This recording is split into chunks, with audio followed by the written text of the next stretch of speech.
if you enjoyed this podcast, we could really use your help. We'd really love your support.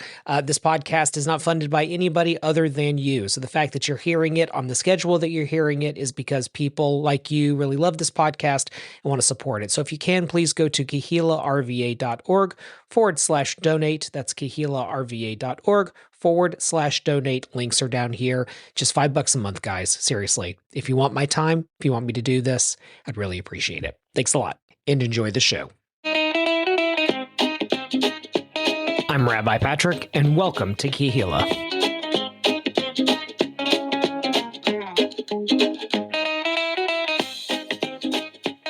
So right now, I am in the south of France. Literally, yeah, right. Like right now, like you're listening to this and you're like, oh, so Rabbi Patrick is in Midlothian. I am in the south of France. I'm on my vacation. And boy, am I glad to be on vacation because I needed a break. I needed to relax.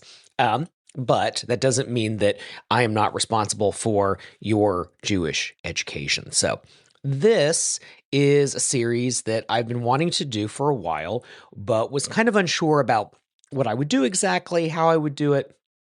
And it kind of came to me a little bit at the last second. And so here we go. I want to talk about Israel, and I want to talk about the Palestinians, and I want to share with you sources that are meaningful to me. So I'm not here to tell you what to believe. I'm not telling you politically anything. I'm not going to go deep into history. Listen, there are so many podcasts. There are so many YouTube videos. There are so many TikTok videos, all of which are wrong, by the way. Everything on TikTok is wrong about everything. Can we just, maybe when we set our kavanot, if you're not a religious person, you could say, everything on TikTok is wrong. Like that can be your mantra. Everything on TikTok is wrong about everything, by the way. Like they could say that human beings breathe oxygen, and I will somehow find something on TikTok that's wrong about that. Anyway, so we're going to talk about that.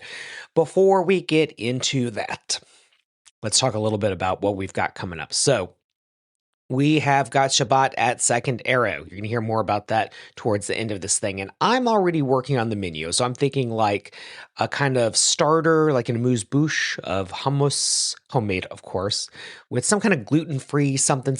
Pam, if you're listening, don't worry, we got you something. Maybe some amba pickled vegetables, maybe a very chopped salad with like romaine and lots of veggies and a red wine vinaigrette. So we got a little bit of a starter. We got some sides. Of course, there's challah. Of course, there's wine. Like, that's just taken for granted. For mains, I'm thinking maybe a chickpea tagine. That went over really well last time. Those sweet and sour meatballs, if you were at Pesach, you know you threw down on those sweet and sour meatballs. I recall one person, may have been Terry, who said, hey, I've been waiting for those sweet and sour meatballs. So what a compliment.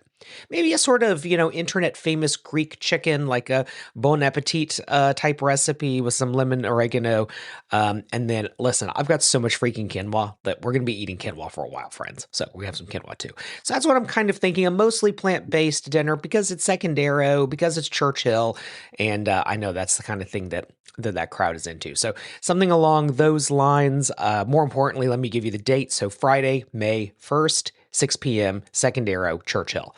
Now, I'm going to skip to the end of the month. So I'm going to go out of order here. Skip to the end of the month, and we'll have a Shabbat dinner. By the way, at Second Arrow, we will have a service as well. Rebbitzin, our Balat Tefillah, will be leading a beautiful service. And of course, Robin will be playing along. Now, skip all the way to the end. We're going to have Shabbat dinner at Brittany and Austin's. And Brittany and Edva, they're cooking up a storm. So the idea here is that it's like an international Shabbat. So all of these different Shabbat dinner items that somehow connect to a part of the Jewish experience. So diaspora and indigenous. So yeah, I think it's gonna be pretty cool. Edva has I think 5 Jewish identities all at once, like Ashkefardic, Mizrahi, Yemeni, all kinds of. So, and listen, this is a foodie crowd. I mean, have you ever had Brittany's food? Friends, seriously, it's gonna be great. So there are tickets, but yes, they are cooking. You can bring stuff too, though. So it's not an either or. It's not like a potluck situation. It's just you get a ticket. If you want to provide something, to that dinner, then hey, you're welcome to bring something that's meaningful to you. Otherwise, just grab a ticket and they're going to cook up a storm. hopefully I'll contribute in some way. Okay, so those are the two Shabbat experiences in May. Now let's drive to the middle. Friday, May 22nd, also a Shabbat, but friends, Shabbat Shavuot at Art Factory, where we're going to have a mountain of ice cream. So freaking excited about the Mount Sinai Mountain of Ice Cream Party. Yeah, that's going to be a thing. Looking forward to it. So you know how that goes down. We're gonna have a little more food there, like not just pizza. We'll have some salads and some other things. I hear that Sergio's makes a mean mozzarella stick, so we'll likely do something in that range. Of course, ice cream, because we got to do the Mount Sinai Mountain of Ice Cream. We'll have some kid stuff to do. We'll be giving away Jewish books. So obviously the theme of Shavuot and Jewish learning and limud. We want people to learn Jewish things. So we'll have a big Jewish book display. Yeah, it's going to be really great. So anyway, yeah, that's 3 Fridays in May. So you know you're available for something. The 1st, the 22nd, or the 29th. The 1st is in Churchill. 22nd and 29th are in Midlow. So all of that info is available online. Yeah, and learn about it because I'm in France and I can't help you right now. So let's set our covenant. Let's set our intentions with this poem called The Amen Stone by Yehuda Amichai. This is translated by Hannah Bloch. On my desk, there's a stone with the word Amen on it, a triangular fragment of stone from a Jewish graveyard destroyed many generations ago. The other fragments, hundreds upon hundreds, were scattered helter-skelter, and a great yearning, a longing without end, fills them all. First name in search of family name. Date of death seeks dead man's birthplace. Son's name wishes to locate name of father. Date of birth seeks reunion with a soul that wishes to rest in peace. And until they have found one another, they will not find a perfect rest. Only the stone lies calmly on my desk and says, Amen. But now the fragments are gathered up in loving kindness by a sad, good man. He cleanses them of every blemish, photographs them one by one, arranges them on the floor in a great hall, makes each gravestone whole again, one again, fragment to fragment, like the resurrection of the dead, a mosaic, a jigsaw puzzle, child's play. Wow. So, Yom HaShoah coming up, and all of the Israeli national holidays coming up, it felt appropriate to do a poem by Yehuda Amichai, The Amen Stone from Open, Closed Open, translated by Hannah Bloch, published by Harcourt Inc. So, okay, with that heaviness in mind, let's get into yet another heavy topic. This is Israel and Palestine, and this is the Jewish people and the Arab people. And this is what it means to create a secular Western democratic society in the Middle East, where there isn't one. And to also somehow do that as the nation state of the Jewish people, and at the same time have equal rights for everybody, and at the same time to be under attack, and at the same time to be attacking others. That's a lot. So what I have found happens in the questions that surround Israel and her neighbors, and perhaps I think somehow more importantly, the people who call her home, is that we trust TikTok. We trust Instagram. We trust the news. We trust everyone except people who actually live this experience. And one of the common threads I have found, again, this is just me, like I'm an outsider, I'm a diaspora Jew, right? Commenting on something that maybe I don't know that much about. Because again, I don't live there. I have friends who live there. I have friends who are moving there. I've been there multiple times. I've had different kinds of experiences in Israel, some positive, some negative. Yeah. So anyway, the point of the matter is we have a tendency to trust brands, to trust influencers, to trust media companies, but we don't have a path by which to meet others and to learn from them and trust them. And so if you choose to. So what I want to do is I want to give you a pathway for you here in Richmond to discover Israelis and Palestinians and to learn on your own. That's what I'm here to do.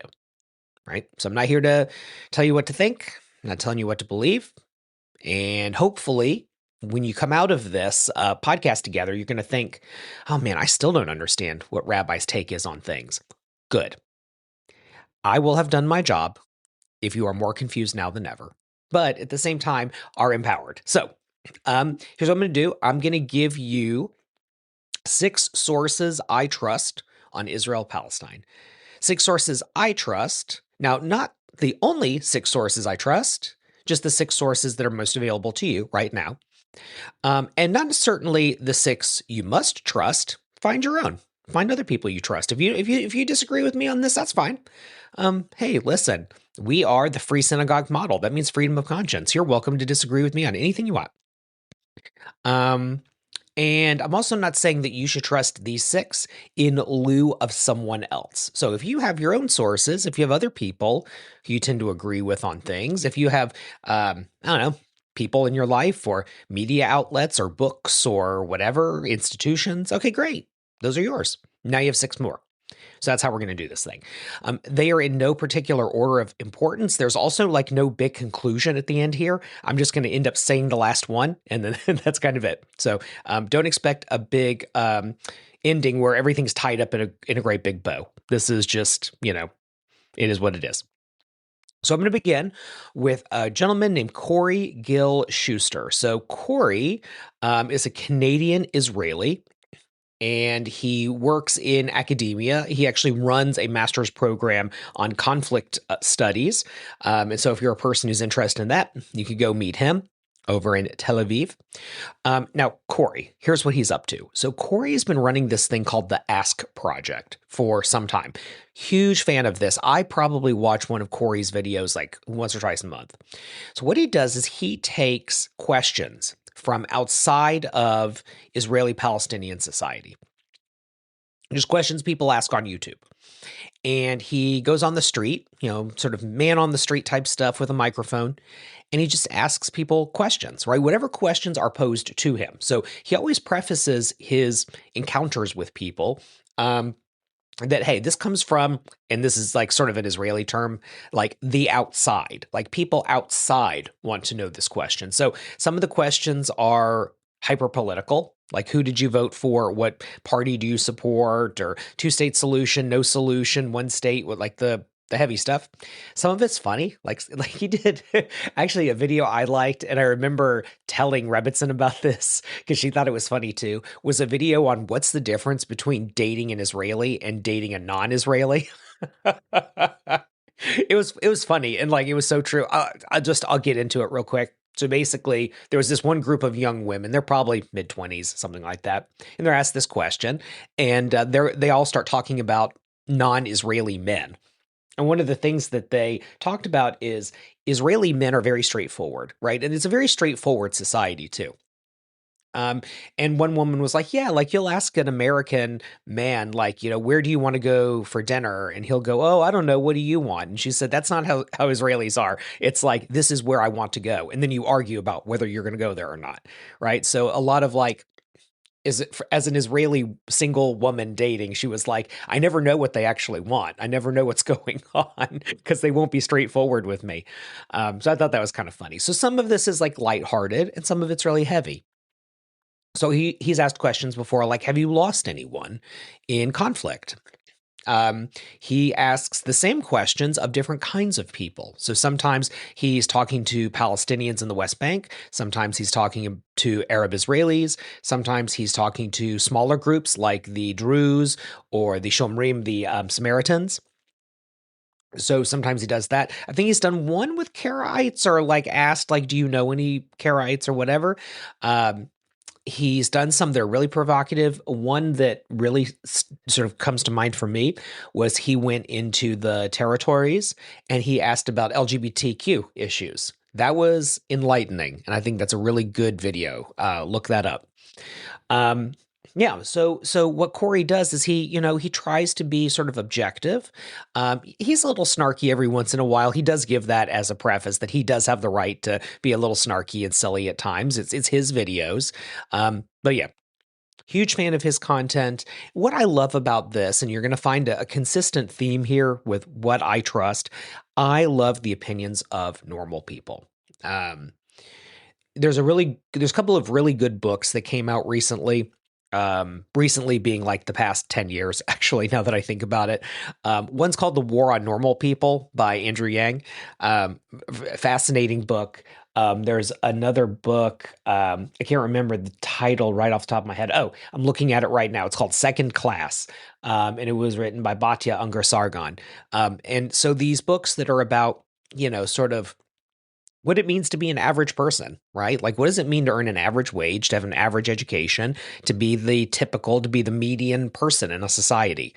And what kind of impact do choices that society makes have on your life, particularly political and economic choices? So anyway, that's kind of like neither here nor there, but that's just kind of what I'm into. I really like just hearing what people have to say. I'm far less interested in politics and influencers and whatever. I want to know, what do normal people think? What is an average person's life like? Um, doesn't mean I don't trust experts. I need doctors, I need lawyers, I need accountants, but also. Anyway, okay, getting kind of back here a little bit. So Corey goes around, he does these interviews, and they're just, one question at a time. And then when he goes into the Arab communities and he wants someone to translate, he has an Arabic speaker who goes with him. And so she kind of helps him a little bit with some of the cultural elements. So, like, for example, he did a video, and I think it was something like talking about generational differences between different Arab communities. So what's it like to be Gen Z versus a boomer, like those terms we would use. And at one point, he called one of the younger women, so she was a Arab Muslim, religious, wearing a hijab. He asked her a question, and then the follow-up was, well, you're like Gen Z, so wouldn't you think such and such? And the interpreter had to say, she doesn't know that term. Like, she won't know what that means. So there's things like that where you have these interesting moments of, oh, I think that these terms are ubiquitous, but yeah, like let's remember that the Western world has terms, and someone like Corey thinks that as a Canadian as well, like he's used to a term like Gen Z, but this young woman who is Gen Z has no frame of reference for that. So I think it's good to have some of those level set moments. He interviewed a group of Haredi ultra-Orthodox Jews about Christianity, which was very interesting. So yeah, so I love this. And one of the things that you can do that I think is really great is he'll sometimes repeat the same question in different videos. So you can go back in the archive, if you will, on YouTube, and you can find videos where he asked us one type of question, particularly sort of political, social issues, things like that.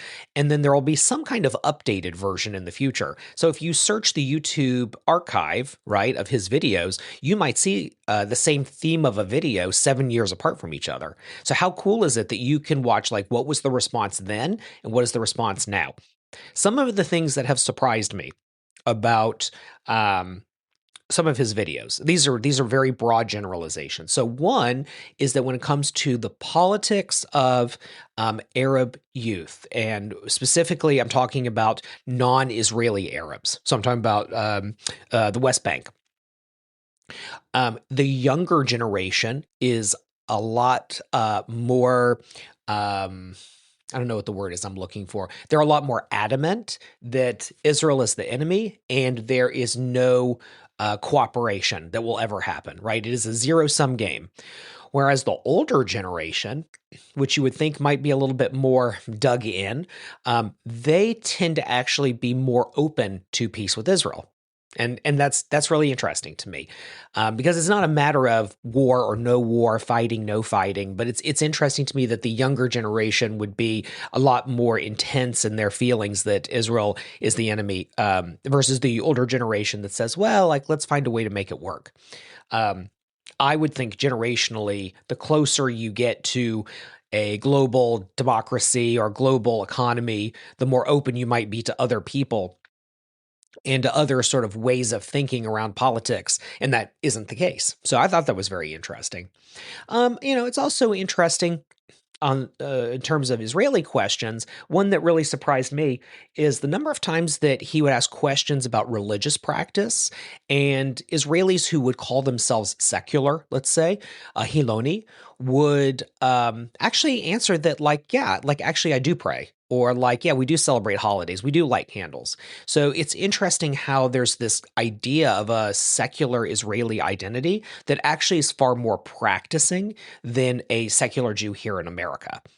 So I think some of that has to do with the fact that if you're in Israel, it's just normative, right? Everyone else around you is doing certain things. Whereas, here, like where I live in the suburbs, the normative practice is non-practice because you're not necessarily with people. You don't have that rhythm of time the way that you do, especially in a place like Israel, but also in places like New York, New Jersey, LA, Chicago, et cetera, et cetera. So I thought that was interesting that secular Israelis, even ones who talked about davening or putting on tefillin, would say like, "Oh, but I'm not religious." So I think that's kind of interesting. So again, Corey Gill Schuster, just look up the Ask Project. I'm going to make sure to have links to everything. They may not be perfect links. Sorry, guys. That's you can do the research on your own. But I love his stuff. Throw him a little donation. If you ask a question, it's kind of polite to just throw a donation to the project. He has a day job. This is just his side thing. Help a guy out. Okay. Now let's go from Israel to Midlothian. And let's talk about a man named Bilal Khattab, who is from East Jerusalem and is the proprietor of Jerusalem Market and Deli. Now, if you're like me and you want to buy your Middle Eastern groceries and you want to be able to go to a place that has shawarma and where you can get platters of food, things like that, Bilal is your guy. Now, let me tell you about my Bilal interactions. So, first of all, shout out to anyone who knows more than one language. Shout out to people who know three. That's Bilal.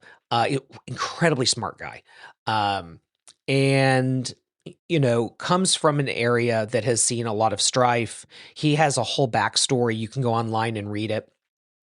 His family owns an olive grove, and they make Khattab olive oil. And so you can go in and you can buy these like jugs and jugs of this olive oil. And it's really cool, actually. It's also kind of like so Southern because it's like sold in mason jars, at least last time I bought it. So there's this kind of cuteness of like, all of this olive oil being imported from East Jerusalem and, like we're selling it in mason jars like it's hooch from the South. So an interesting cultural intersection. Probably not the nicest, probably not the most appropriate thing to say, given like, Muslims don't drink. But there's just something about seeing like these jars of olive oil that's so Southern to me. And I love how cultures interact sometimes. Anyway, but great food. Cool thing about Bilal is that he, coming from the region that he comes from, he knows Jews, like he speaks Hebrew, like along with Arabic and English, and he gets the culture and he gets the vibe. So I've been there before on like a Friday afternoon. I've loaded up on groceries, I've loaded up on prepared foods, and he said like Shabbat Shalom, like yeah, because like of course, like be nice to your neighbors, of course. So I love it. I've heard some stories kind of about his family, all that, but like at the end of the day, I'm just grocery shopping. We're not really doing like a sit down interview situation here. And I'm so like, okay, I get so, I don't know what the word is. It's like a stage fright when people speak Hebrew to me, like as in like spoken Hebrew, like Ivrit, like, like we're in Israel or something. My brain like shuts down. And because Bilal speaks three languages, I mean, come on, like, come on. And I've even like said, goodbye in Arabic to him, but like said it wrong. I accidentally said shukrak instead of shukran, and stuff like that. And I, it's just like I wince every time I goof up. Oh my gosh, you think your Hebrew or your Arabic is problematic? Try being the rabbi. Anyway, but yeah, great food, great guy. Again, you can look up his story. You can talk to him. He's told me some stuff about like his experience and how he sees things. And it's great. I don't really share my opinions with people because I'm more interested in learning than I am like expounding on things. But yeah, fantastic guy. Grocery store is great. All kinds of cool stuff. I remember one time I went in to get amba and I couldn't find it, whatever. And he like took me to a particular sort of section of the grocery store and he was like, this is what the Iraqis like. And so there's these kind of cool cultural moments where you get to learn about, what he's doing in an Arab grocery store, right? He's trying to appeal to different kinds of um Arab and Muslim cultures. And so you have that kind of mix there. And his team will show you, sometimes you go in there and there will be a lady selling baklava and basbousa and all of these other things. It's just awesome. Like, it's just totally cool. So hopefully you don't have a nut allergy. Also, lots of dates and figs, and yeah, it's great. Anyway, but yeah, Jerusalem Market, Bilal Khattab, that's someone you can talk to, right? So we've done an Israeli, Canadian in Israel, and we've got a Palestinian right here in Richmond. Let's stay in Richmond and let's talk about Tal Bahar. Okay. Now, actually, this section should be called A Tale of Two Tals. A Tale of Two Tals. Okay, so we'll start with Tal Bahar, Tel Avivi. She is the shlicha, the emissary for the Jewish Community Federation of Richmond. She does different kinds of programmatic things. You can invite her to come speak at things. She does these really cool workshops where she uses this art of a kind of repaired Japanese pottery to talk about the idea of building something beautiful out of the cracks in life. I mean, it's just super cool. You might see her with Tuck, who works at the JCC. So you see the two of them bouncing around. I saw the two of them the other night at the Black Jewish Seder, which was really cool. But Tal's really fun, just a lively personality. She'll talk to you about, the life that she's had. She'll talk about being in the army. She was an educator. Great person to have coffee with. So I highly recommend if you want someone in your life who has just a very vibrant personality and really brings that to the conversation. And she's young, right? And it's good to have like older voices, younger voices, et cetera, et cetera. Like if you look at like Bilal, Corey, myself, we're all middle-aged guys, right? So to have someone who's like younger, female, I think it's good to get all kinds of different perspectives. So not just, Israeli, Palestinian. Like, what's it like to be younger? What's it like to be older? What's it like to have served in the army? What's it like to have been on the other side of an army, right? Got to have all of that. So shout out to Jewish Community Federation of Richmond, and to Tal, and to everything that she does. And so go to a program that she's speaking at. She does Tal's Take, so you can like learn from her directly. Yeah, so great stuff, great person to talk to. Now, that's Tal number one. Let's talk to Tal Soriano Thompson over at Art Factory. Okay, shout out to Art Factory. Art Factory in Midlothian is where we do all of our really big events, like our Hanukkah party. Is where we're going to do Shavuot Shabbat. Cool place. You can bring, like, if you have kids, you bring your kids, they can do a little painting project. You and another mom, or you and a couple dads can hang out, have a beer, have a coffee, have ice cream, whatever. Let the kids have fun. They have all these art camps. They also do like a play place type thing. Not my area because I don't have young kids, but there's like a play place thing. They even have a room that's like a party room that they do like little kid raves, which is kind of awesome, like glow sticks and stuff like that. You can throw birthday parties there, and they've expanded over the years, and now they have this whole section where you can buy like party supplies and balloons and all kinds of other stuff. It's pretty neat. Anyway, so that's another person you can talk to. Now, she's running a business, guys. Like, she's a little busy. Her, Bilal, like, they got to focus on what they need to focus on. But it's been a great part of my Midlothian Jewish life to know that there's an Israeli down the street. And I remember it was a few days after 7th October. I was meeting with a friend of mine, and we were just going to have coffee there. And I just wasn't even thinking about, like, it's a local coffee shop, right? So I go there, meet up with my friend. We're standing in line. We're waiting for our coffees to get finished. And Tal comes in, and we just kind of start talking a little bit. How's your family? How's everybody doing back in Israel, whatever. And And then we just like I ordered my espresso and I'm holding it and she was drinking something and we just said l'chaim, right? Yeah. Because that's just a moment that you can have. And that was a very beautiful thing, right? That amidst all of the suffering, the suffering of the Jewish people, of Israelis, and also the suffering of innocent Palestinians, right? Who are just trying to live their lives. And because of Hamas, now a lot of people are going to get killed. And a lot of people did. But to have that moment where we cheers to life, that's a spectacular thing. So anyway, support the people who support us. Go check out Art Factory, and maybe you'll run into her. She's a lot of fun. She's an artist too, she's like creative and fun and dynamic and interesting, and that's what you're going to talk about, like with her. Like she's really into art, obviously. Yeah. So anyway, they do these different sort of, I guess, art exhibits, these like paintings that you'll see on the wall. And there's always a story behind why they're doing that particular series. Sometimes it's like a high school kid. Sometimes it's like a local, like a local art teacher, and it's like his or her students or like whatever. So there's always something there.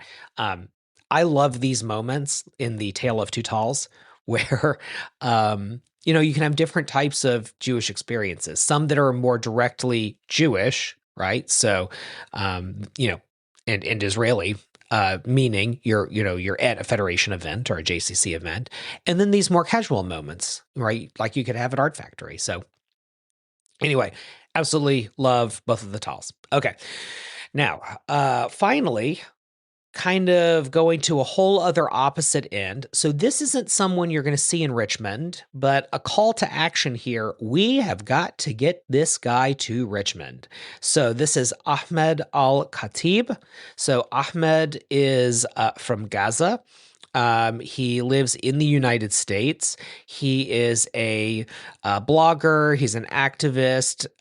He's the founder and executive director of Project Unified Assistance, which is a nonprofit organization that wants to establish a humanitarian airport in Gaza, which is an interesting idea.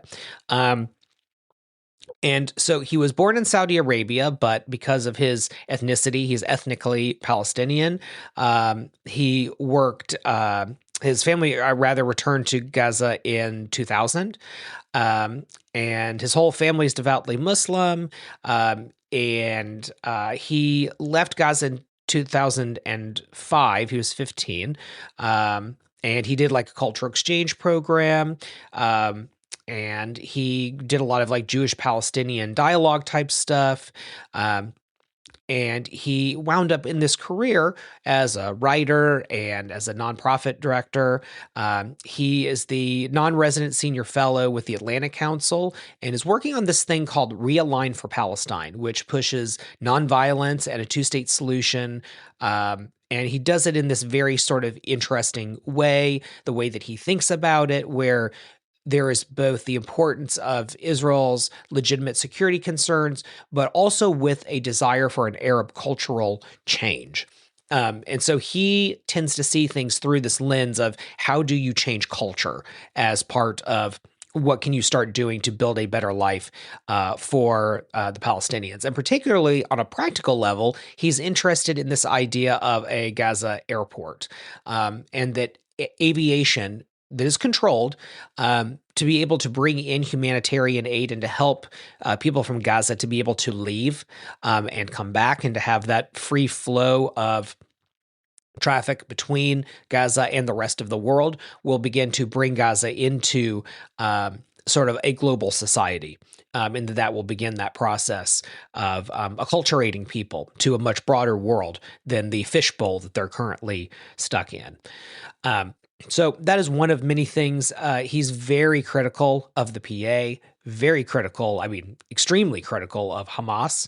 And he did an interesting, I don't know if you're into these or not. There are these videos, they're called like Surrounded or like Jubilee is the name of the company, where you're an expert on something and you sit and you're surrounded by people who are going to disagree with you, and they like come and they sit and they argue with you for like 5 minutes at a time. There's different versions of this, but he did one and it was amazing. One of his big things is don't trust pro-Palestinian activists.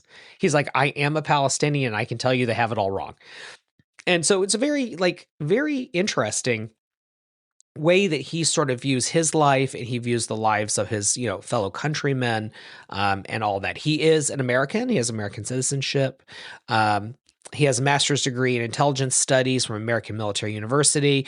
He's a pragmatist. This Realign for Palestine thing is very, very fascinating because it's all about pragmatism. It's all about what will it take to improve the lives of Palestinians, right now. And it's all about what he calls pragmatic and rational voices. So if you go to realignforpalestine.org, you can learn all about that. So I love his work. I love his videos. I love, everything he writes. I'm not on Twitter. People think I am. That's a ghost account. Because otherwise people might squat and take your name. But if I was on Twitter, I would be tweeting at this guy all the time. I really want to bring him to Richmond. So if you would be interested in that, if you want to work with me to bring him, I mean, he's in DC all the time. He goes to federations and JCCs and all kinds of other groups. Yeah. And so I really want to bring this guy because I would like to see more voices like all of the people that I've spoken about, right? Like I want to see the two, Talls. I want to see Corey Gill Schuster. Like it'd be great if we could bring him here. I want you to have a conversation with Bilal at Jerusalem Market while you're buying, some dolma or baba ganoush or whatever, right? Like have these interactions with people. The people who gain nothing from giving their opinion, which includes friends of mine who live in Israel, those are the people I trust the most. Those are the people I want to listen to. People who have everyday lived experiences on all sides and from all points of view, right? So you'll have the Arab Christian who feels a certain way. You'll have the Arab Muslim who feels a certain way. You'll have the Arab Muslim in the West Bank, Gaza, or Israel. All three of those people are going to feel differently. You're going to have religious and non-religious Israelis, right? You're going to have Israeli Americans who feel a certain way. That's an interesting one. What happens when you leave Israel? A sort of unspoken thing is that actually right now Israel has negative immigration, meaning more people are leaving than are coming, right? So what if you're an Israeli couple who has moved to Costa Rica, which apparently is a thing now?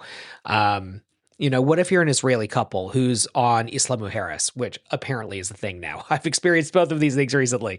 What is your take on things compared to someone who's actively in the army, right? We need to learn to speak with one another, panim lepanim, like face to face. And we need to build relationships with people because that's where you actually learn stuff. That's where the really important learning happens. I get it. Like and limited hours in the day. Sometimes we just want to go on our phones and have our phones tell us what to think. But friends, we live in a post-truth society, right? We live in a time now where we have machines that can design the truth for us based on things we have already said, and then are so clever that they can present that information to us at times and at moments where our nervous system is most aligned to receive that information for the positive or for the negative. So let me back up a little bit. Literally, AI is used to make us more miserable through social media. And that's why, more than anything, we need to build friendships, relationships, and trust everyday people. So that's what I've given you, some of the best everyday people I know. Thank you so much. God bless.